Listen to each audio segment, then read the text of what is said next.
Where do you want to start? What team do you want to start with?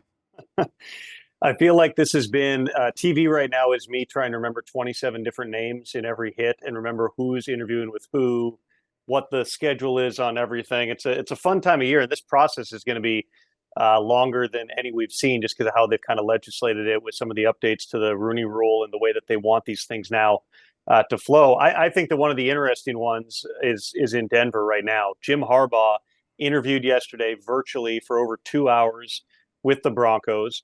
The Broncos, their search committee, by the way, is really interesting because it's Greg Penner, who's now the basically the head of the Broncos, but also Condoleezza Rice is in on the interviews. Of course, some of the football people are in on it as well. But Harbaugh, after putting out that statement last week saying he expects to enthusiastically be coaching Michigan in 2023, continues to explore his options. He's one of the top candidates there. So is Sean Payton, who is obviously the issue of working out compensation with the Saints. They can't interview Sean until I believe it's a week from today. And then, of course, they've also put out slips for guys like D'Amico Ryans and Raheem Morris, who are going to be, and Dan Quinn, who are going to be top candidates elsewhere. Somebody's got to come in with a plan, not just to fix Russell Wilson, but really a path forward for that organization. And since we're talking about Walmart money here. There will be no cost spared in procuring the right head coach. They're going to be very aggressive with this. But I'm trying to understand what Harbaugh is doing. It was reported that he was seeking out a meeting with Carolina and David Tepper.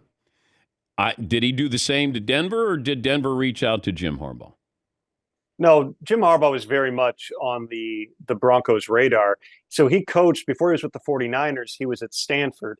Condoleezza Rice has deep ties to Stanford. Greg Penner got his MBA there. So they know a lot of the same people in the same circles. And so as they were coming in and evaluating what to do, really since the sale closed back in August, that was always a name that was going to be on their radar. So this is very much driven by the Broncos' new ownership group. They're the ones who are going to be making this decision. They obviously showed in firing Nathaniel Hackett with 2 games left in his first season that they are not afraid to move swiftly on these things. And so the plan was always to swing big. And that's where Jim Harbaugh, Sean Payton, Dan Quinn, unless everything falls through, I'd be surprised if one of those three does not end up ultimately being the Broncos head coach. But if Harbaugh plans on being at Michigan, why doesn't he just say to Denver, thank you, but I don't have any interest? There's one thing Jim Harbaugh has not done in his, illustrious NFL career, both, as a player who started a lot of games for different teams. And then as a coach, he took the 49ers to 3 NFC title games and 1 Super Bowl, lost to his brother in that Super Bowl. He's 59 years old. The Super Bowl is something that he's always chased. He likes the idea of it. I think he also can't overlook the dynamics at Michigan. He's now in, I believe it's his 8th year there. Back coming off the COVID season, they gave him a deep pay cut. He was, I don't know exactly where he stacked up, but he was not one of the higher paid coaches in Power 5. Got a raise after last year when he made a run. And then now, Michigan could step up and give him the type of lifetime sort of contract that keeps him in Ann Arbor forever. To this point, they've not finalized anything along that front. And I'm not saying that's what's driving him is the financial aspect of this, but, he would like a commitment, and there is an allure to the NFL.